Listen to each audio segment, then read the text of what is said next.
Le fenugrec, pour certains, c'est presque une plante miracle. On en parle pour l'appétit, on en parle pour la digestion, on en parle pour la force, on en parle pour les hormones, on en parle parfois pour le sucre dans le sang. Et chez certaines personnes, on en parle même comme si cette seule graine pouvait transformer un corps, une énergie ou un quotidien.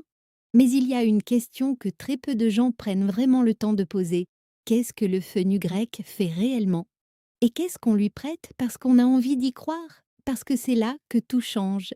Une plante peut être intéressante sans être magique. Une plante peut avoir un vrai potentiel sans être une solution à tout. Une plante peut être populaire sans être bien comprise. Et une plante naturelle peut aussi avoir des limites, des effets indésirables, des interactions et des situations où il vaut mieux être prudent.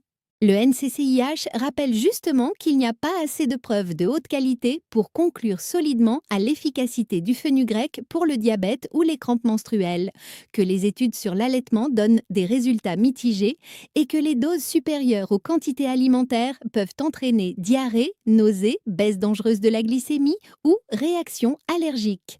Et c'est exactement pour cela que cette vidéo est importante. Aujourd'hui, on ne va pas faire une vidéo de plus qui répète les mêmes promesses. On va faire quelque chose de beaucoup plus utile. On va remettre le fenugrec à sa vraie place. Une plante ancienne, respectée, intéressante, parfois utile dans certains contextes, mais trop souvent entourée de raccourcis, d'attentes irréalistes et de conseils imprudents. Le Memorial Sloan Kettering Cancer Center rappelle d'ailleurs que le fenugrec vient des graines séchées de la plante, qu'il est utilisé dans plusieurs traditions culinaires et médicinales, mais que la recherche humaine reste limitée et que des études mieux conçues sont encore nécessaires. Et si tu écoutes cette vidéo jusqu'au bout, tu comprendras quelque chose de très important. Le vrai problème avec le fenugrec, ce n'est pas forcément la plante. C'est souvent la manière dont les gens veulent l'utiliser. Le fenugrec n'est pas nouveau, il ne vient pas d'une mode récente, il n'est pas né d'une tendance Internet, il n'a pas été inventé par les compléments alimentaires modernes.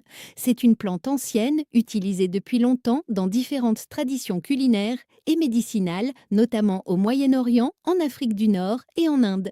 Le NCCIH et MSK décrivent de tous deux cet usage ancien et large, à la fois alimentaire et traditionnel. Et c'est d'ailleurs ce qui lui donne une partie de sa force symbolique. Quand quelque chose traverse les générations, les gens lui accordent naturellement plus de confiance. Ils se disent que si cela a duré, c'est que cela doit forcément marcher. Mais attention, la longévité d'un usage traditionnel n'est pas la même chose qu'une preuve scientifique solide. Cela ne veut pas dire que l'usage traditionnel n'a aucune valeur. Cela veut simplement dire qu'il faut distinguer trois choses: la tradition, l'expérience personnelle et la preuve fiable. Or, aujourd'hui, beaucoup de vidéos, de conseils et de recommandations mélangent tout. On entend «le fenugrec fait grossir», «le fenugrec ouvre l'appétit à coup sûr», «le fenugrec règle tel problème», «le fenugrec augmente telle fonction», «le fenugrec est bon pour tout le monde». Et plus une phrase était répétée, plus elle donne l'illusion d'être vraie.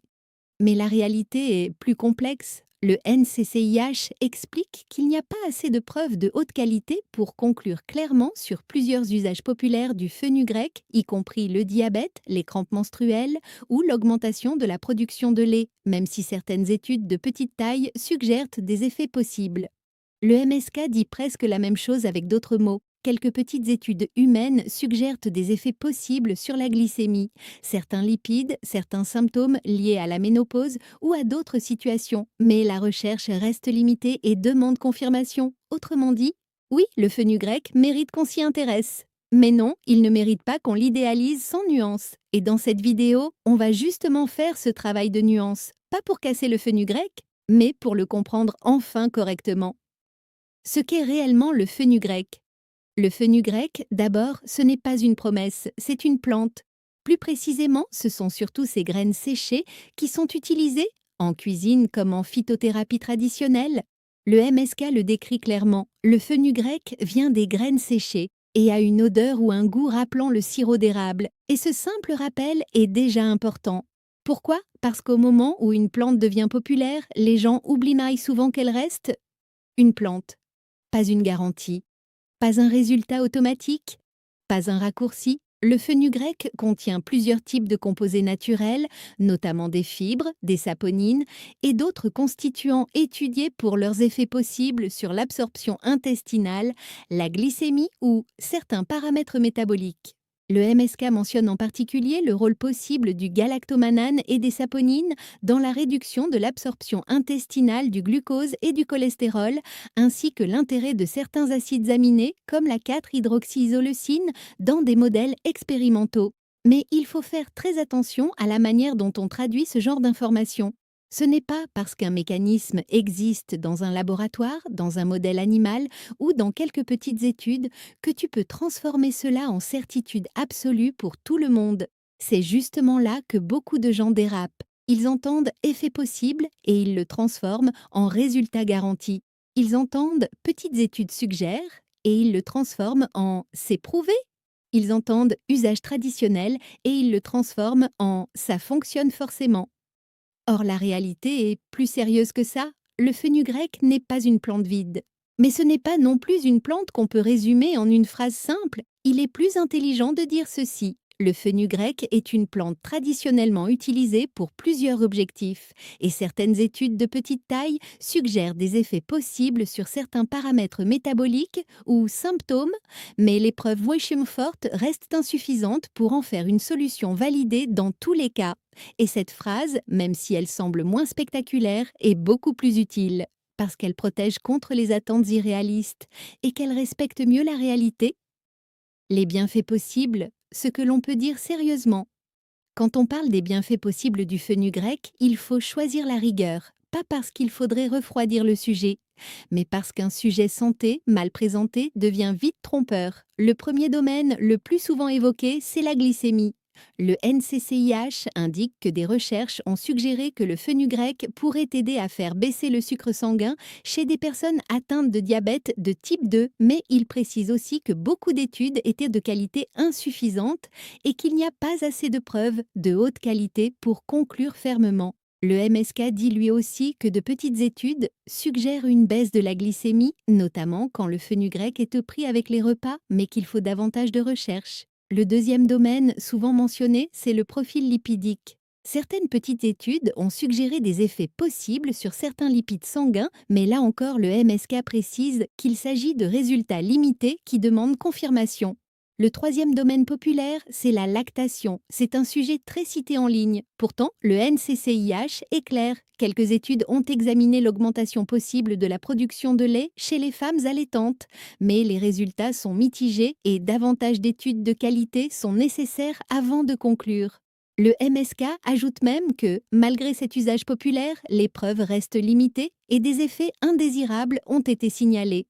On voit donc déjà une chose très importante. Le fenugrec a bien des usages étudiés ou traditionnellement rapportés. Mais entre usage populaire, effet possible et efficacité démontrée, il y a une énorme différence. Et c'est cette différence qu'il faut absolument faire sentir dans la vidéo. Parce qu'elle change complètement la manière de consommer une plante. Si tu crois que c'est une solution sûre et garantie, tu la prends mal. Si tu comprends que c'est une plante à potentiel, mais avec limite et précaution, tu l'abordes avec plus d'intelligence. Pourquoi certaines personnes sentent quelque chose et d'autres non? C'est un point capital. Beaucoup de gens prennent une plante en pensant que l'effet sera identique pour tout le monde. Mais le corps humain ne fonctionne pas comme une machine uniforme. Deux personnes peuvent prendre le même produit, dans la même forme, à une dose proche, et ne pas ressentir du tout la même chose. Pourquoi? Parce que le contexte biologique n'est pas le même. Le mode de vie n'est pas le même. L'alimentation n'est pas la même. L'état de départ n'est pas le même. Les attentes ne sont pas les mêmes. La sensibilité digestive n'est pas la même. Le problème qu'on essaie de corriger n'est pas forcément le même non plus. Et c'est là que beaucoup d'erreurs commencent. Quelqu'un dit « le fenugrec m'a aidé ». Très bien. Mais cela ne veut pas dire « le fenugrec t'aidera de la même manière ». Quelqu'un dit « je n'ai rien ressenti ». Très bien. Mais cela ne veut pas dire « le fenugrec ne sert à rien pour tout le monde ». Ce qu'il faut comprendre, c'est que l'effet perçu dépend souvent énormément du terrain. Par exemple, si une personne modifie en même temps son alimentation, son rythme ou son comportement alimentaire, elle peut attribuer au fenugrec un changement qui vient en réalité d'un ensemble. À l'inverse, une personne qui attend un effet massif et rapide peut conclure à tort que ça ne marche pas. alors qu'elle cherchait simplement autre chose que ce que la plante peut éventuellement offrir. Le vrai sujet n'est donc pas seulement est-ce que ça marche? Le vrai sujet, c'est pour qui, pourquoi, dans quel contexte, avec quel niveau de preuve et avec quelles limites. Et cette question-là, très peu de gens la posent. Les limites qu'on n'explique presque jamais. C'est probablement la partie la plus importante de toute la vidéo, parce que les limites sont exactement ce que les contenus rapides oublient. Première limite, le fenugrec ne remplace pas la base. Il ne remplace ni une alimentation cohérente, ni un suivi médical, ni un mode de vie adapté. Si quelqu'un espère qu'une graine ou un complément va corriger à lui seul un problème installé, il se trompe souvent de niveau d'action. Deuxième limite, les preuves ne sont pas assez fortes pour transformer ces usages populaires en certitude médicale. Le NCCIH le dit clairement. Pour le diabète, les crampes menstruelles ou la lactation, les preuves restent insuffisantes ou mitigées. Troisième limite, ce n'est pas parce qu'une plante est naturelle qu'elle est sans effet secondaire. Le NCCIH mentionne diarrhée, nausées, autres symptômes digestifs, risque de baisse importante du sucre sanguin à forte dose et risque de réactions allergiques parfois graves. Le MSK mentionne aussi des réactions allergiques allant jusqu'à l'anaphylaxie, des problèmes de coagulation avec usage excessif et un cas de syndrome sérotoninergique en association avec la sertraline. Quatrième limite, il existe des interactions médicamenteuses. Le NCCIH rappelle qu'il faut parler à un professionnel de santé si l'on prend des médicaments, car des interactions nocives peuvent exister. Le MSK détaille notamment des risques avec la warfarine, certains antidépresseurs, ISRS et possiblement d'autres traitements. Cinquième limite, la grossesse. Le NCCIH est très clair. Le fenugrec n'est pas sûr pendant la grossesse à des quantités supérieures à celles des aliments. Et son usage a été lié à un risque accru de malformation. Le MSK formule la même prudence pour la grossesse et souligne aussi que l'innocuité à forte dose pendant l'allaitement n'est pas établie. Quand tu expliques tout ça, la vidéo devient beaucoup plus crédible. Parce que tu ne vends pas une plante, tu enseignes un usage réfléchi. Et ça, dans une chaîne santé, c'est beaucoup plus fort. Les erreurs les plus fréquentes avec le fenugrec. Il y a des erreurs qui reviennent presque toujours. La première, c'est de copier les autres sans contexte. Quelqu'un lit un témoignage, quelqu'un regarde une vidéo, quelqu'un voit une recette, et immédiatement, il reproduit. Mais un témoignage n'est pas un protocole sérieux, c'est juste une expérience individuelle. La deuxième erreur, c'est de croire que plus on en prend, plus ça fonctionne. Or, le NCCIH rappelle que de fortes doses peuvent chuter dangereusement la glycémie et provoquer des effets digestifs importants. La troisième erreur, c'est de l'utiliser en parallèle de traitements sans vérifier les interactions. Avec certaines plantes, cette imprudence peut coûter cher. Le MSK cite notamment un risque accru de saignement avec la warfarine, ainsi qu'un cas de syndrome sérotoninergique avec un ISRS. La quatrième erreur, c'est d'attendre de la plante un effet qu'elle n'a jamais promis. Prise de poids automatique. Transformation hormonale assurée, solution universelle. Plus l'attente est irréaliste, plus l'usage devient mauvais. La cinquième erreur, c'est de confondre cuisine et supplémentation. Le NCCIH rappelle qu'il est considéré comme généralement sûr aux quantités alimentaires, mais que les quantités supérieures à l'alimentation relèvent d'une autre logique de sécurité. Cette distinction est très importante. Utiliser une épice ou une graine dans l'alimentation n'est pas la même chose que la prendre tous les jours à forte dose dans une logique thérapeutique, et beaucoup de gens oublient cette différence. Comment l'utiliser avec plus d'intelligence? La vraie intelligence avec une plante comme le fenugrec, ce n'est pas l'enthousiasme, c'est la mesure. La première règle, c'est de savoir pourquoi on veut l'utiliser, pas parce que tout le monde en parle, pas parce que j'ai vu une vidéo, mais pour un objectif clair. La deuxième règle, c'est de ne pas transformer une possibilité en certitude.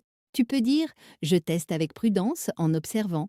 Tu ne peux pas dire sérieusement « je sais déjà que cela va régler mon problème ». La troisième règle, c'est de tenir compte du contexte médical. Grossesse, allaitement, traitement anticoagulant, antidépresseur, diabète, allergie, tout cela doit pousser à la prudence. La quatrième règle, c'est de rester dans une logique d'accompagnement. Le fenugrec peut éventuellement accompagner un objectif dans certains cas. Il ne remplace pas les fondations. Et ces fondations restent toujours les mêmes. Alimentation, sommeil, rythme, suivi médical quand nécessaire, cohérence dans le temps. Une plante bien utilisée est un soutien. Une plante mal utilisée devient souvent une distraction. Et cette phrase résume très bien le sujet. Le fenugrec n'est ni une plante vide, ni une plante miracle. Il est quelque part entre les deux. Il a un intérêt potentiel, il a une histoire réelle, il a des usages traditionnels connus. Il a aussi quelques données scientifiques intéressantes, mais encore insuffisantes pour justifier toutes les promesses qu'on lui attribue. Et surtout, il a des limites, des précautions et des risques qu'il ne faut jamais effacer derrière le mot naturel. Le NCCIH rappelle d'ailleurs que naturel ne veut pas dire sans danger, notamment à forte dose ou avec certains traitements. La vraie maturité, ici, ce n'est pas de croire ou de rejeter, c'est de comprendre. Comprendre ce qu'on sait, comprendre ce qu'on ne sait pas encore, comprendre où s'arrête la SILAS à l'épreuve, comprendre quand la prudence est plus intelligente que l'enthousiasme. Et s'il fallait résumer toute cette vidéo en une phrase forte, ce serait celle-ci. Le fenugrec peut être une plante intéressante, mais il devient réellement utile seulement quand on arrête de lui demander des miracles et qu'on commence enfin à l'utiliser avec mesure, contexte et lucidité. Si cette vidéo t'a aidé à voir le fenugrec avec plus de clarté, abonne-toi à Pharmacie Naturelle, active la cloche et écris en commentaire fenugrec si tu veux la prochaine vidéo sur les plantes populaires qu'on utilise bien trop souvent sans en comprendre les limites. Et dis-moi aussi, toi, tu connaissais surtout le fenugrec pour l'appétit, pour la glycémie ou juste parce que tout le monde en parle?